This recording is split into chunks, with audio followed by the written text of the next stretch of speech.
Bonjour, nous allons aujourd'hui nous intéresser aux solutions tampons. Une solution tampon est constituée d'un mélange d'un acide faible et de sa base conjuguée. Ces deux espèces auront des concentrations très proches. Jusqu'à présent, nous avons étudié soit un acide faible seul, soit une base faible seule.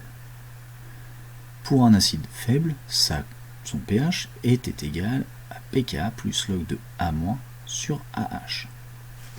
Tous les ions A- étaient dus à la dissociation de l'acide dans l'eau.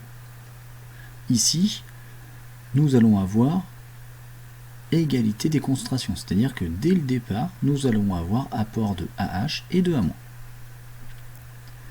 Quelle va être la conséquence de cet apport de base?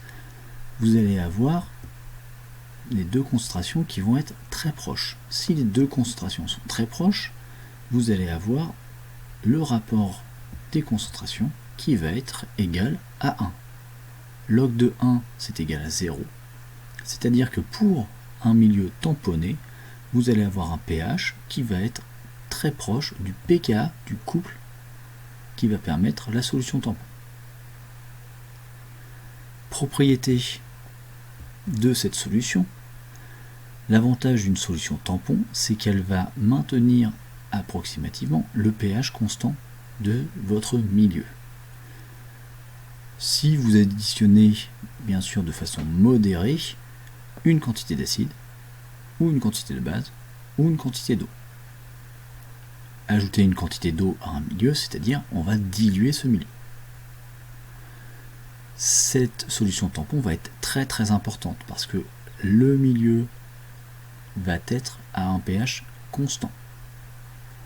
Dans le corps humain, c'est quelque chose qui est très important parce que si le pH du milieu varie énormément, certaines réactions ne pourront plus se faire.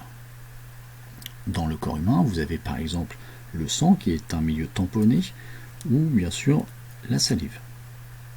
Si le pH varie trop, certaines réactions du sang, dans le sang, ne pourront plus se faire, ce qui portera des problèmes forcément au corps humain. En chimie, nous utilisons des solutions tampons afin d'étalonner, par exemple, un pH mètre.